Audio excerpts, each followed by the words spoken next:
Et bonjour. Alors, la petite vidéo concernant les ruptures d'approvisionnement en pétrole. Alors, on voit tous les gens faire la queue devant les pompes à essence, le- les entreprises qui galèrent à faire de l'essence, le petit retraité qui bouge jamais ou qui utilise un plein tous les 2 mois, qui se rue vers la station essence pour aller faire, pour compléter son plein à 10 ou 15 balles. Il lui manquait réellement 2 ou 3 litres, eh ben, il a quand même été faire 2 heures de queue pour ça. Euh, pour lui, ben, bien sûr, 2 heures de queue pour un retraité, c'est rien du tout. Pour un salarié, c'est énorme. Et pour une entreprise, c'est incommensurable. Nous, comment devons-nous nous comporter, nous les gilets jaunes, de la première ou de la deuxième ou de la troisième heure, peu importe qui, quand avez-vous rejoint le mouvement, mais premièrement, il faut surtout ne pas être contre les grévistes parce que ben, ils défendent leur gagne-pain.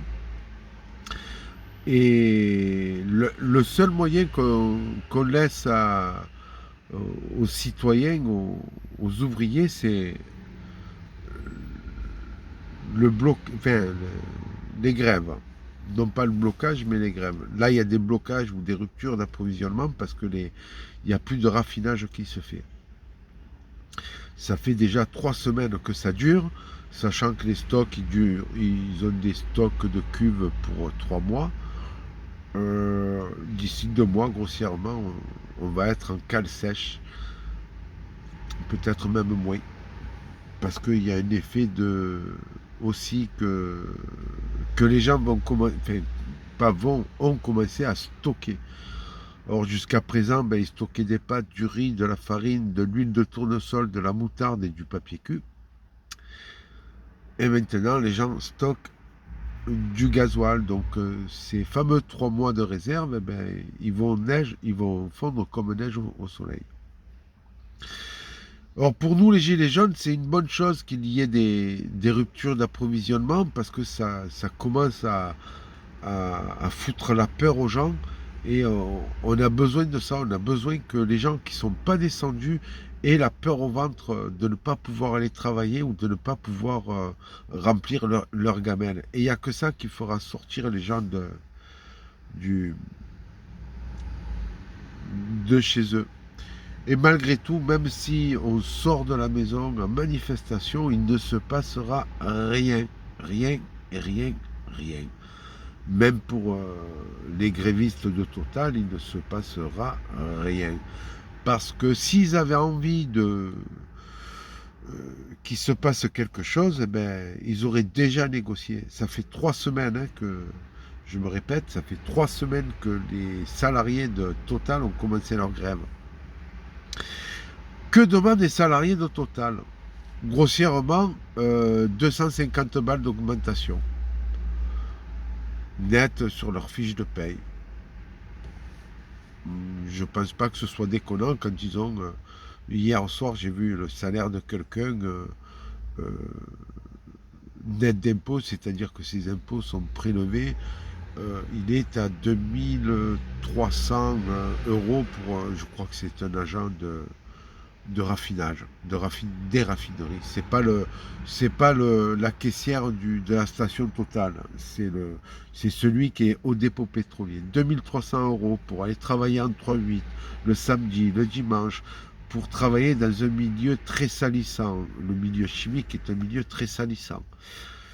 Alors les salissures, c'est pas la tâche de poussière sur nos vêtements, c'est le gasoil que l'on peut recevoir sur la peau, c'est l'inhalation du gasoil à travers les poumons, c'est un peu tout ça le travail salissant.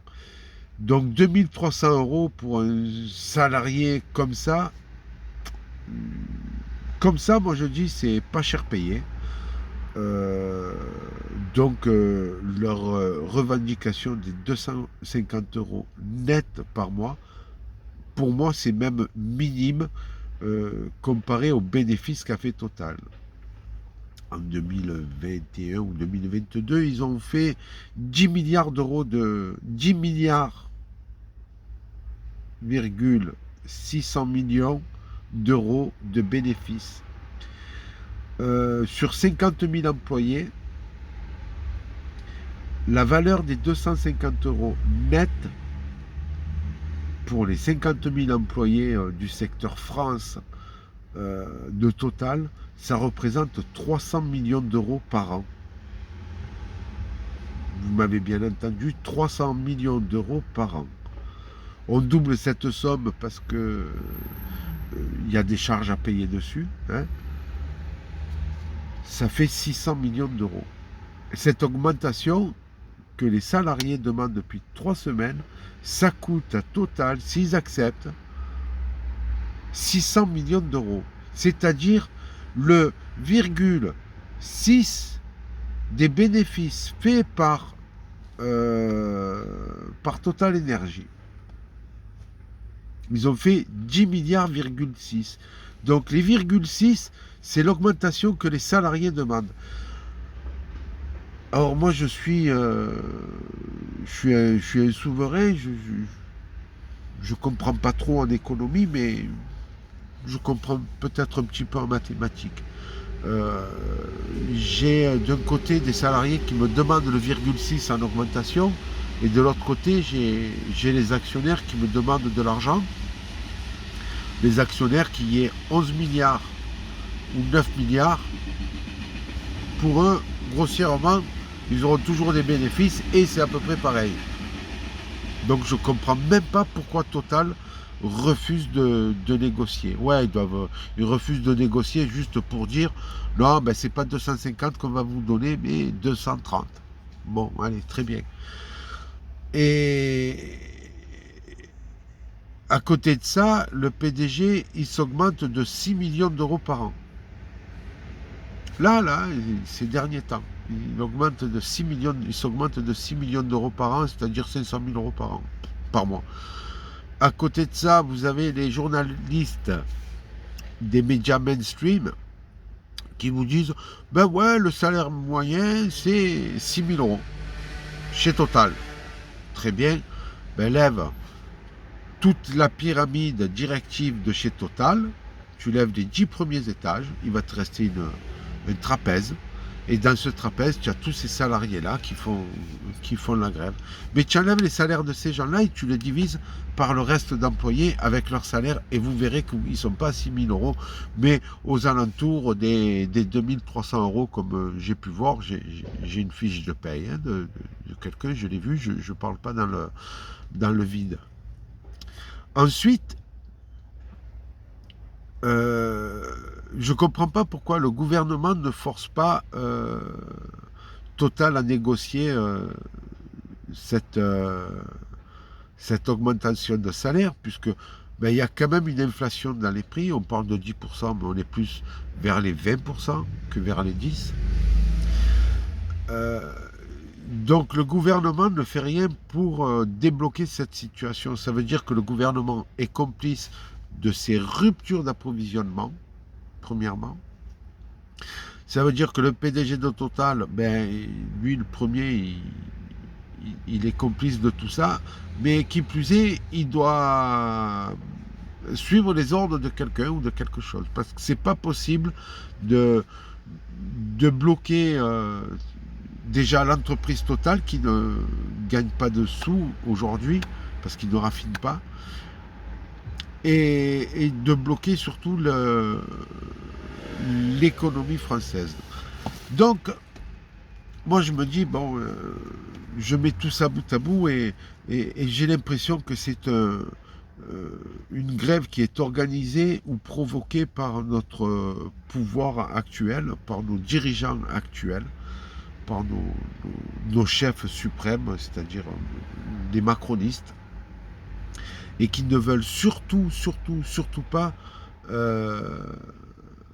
régler ce problème-là. Donc, qu'est-ce que je vous amène à faire? Premièrement,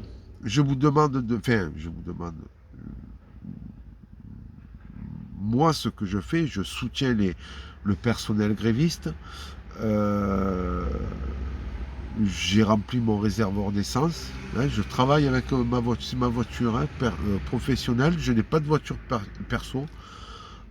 Ça fait longtemps que je n'ai plus de voiture perso parce qu'on ne peut plus se garer. Hein, c'est compliqué pour faire un plein d'essence. C'est compliqué avec les assurances, les contrôles techniques, les parkings et les stationnements au domicile. Donc j'ai abandonné tout ça. Mais j'ai besoin d'un véhicule pour pouvoir travailler. Donc j'ai mon plein, j'économise mes kilomètres. Mais je demande à tout le monde de faire leur plein, de continuer et de créer cette rupture d'approvisionnement. Parce que c'est ce qui va faire bouger les gens qui sont chez eux, qui ne pourront plus aller travailler. Parce que le but, il est là, il est de faire comprendre à ceux qui regardent leurs médias mainstream, leur télévision, déjà d'une part d'arrêter de parler comme leur téléviseur Samsung ou LG ou je ne sais pas trop quelle marque, euh, et qui deviennent très bizarres ces gens-là. Voilà, donc faites vos stocks alimentaires, d'énergie, tout. Ça va déploter dans quelques temps, là, très rapidement avec les coupures d'énergie. Alors là, je pourrais en dire encore pendant 100 ans de parler de l'énergie électrique ou nucléaire, comme vous voulez. Mais alors je ne vais pas vous dire de stocker de l'énergie parce que c'est pas très possible, mais vous pouvez stocker quelques batteries ou créer votre installation électrique à partir de panneaux solaires. Dans tous les cas, je vous dis à tous, courage, restez zen, ne criez pas derrière ceux qui sont en grève, ne criez pas derrière ceux qui doublent tout le monde pour pouvoir remplir leur plein d'essence parce qu'ils ont le stress autant que vous, autant que tout le monde. Restez zen, soyez zen et fraternel, même si c'est très compliqué, je vous l'accorde, mais soyez fraternel, zen et faites quelques prières. Faites quelques prières pour Dieu pour qu'il nous protège de tout ça. Allez, bon courage à tous et n'oubliez pas d'aller faire vos pleins.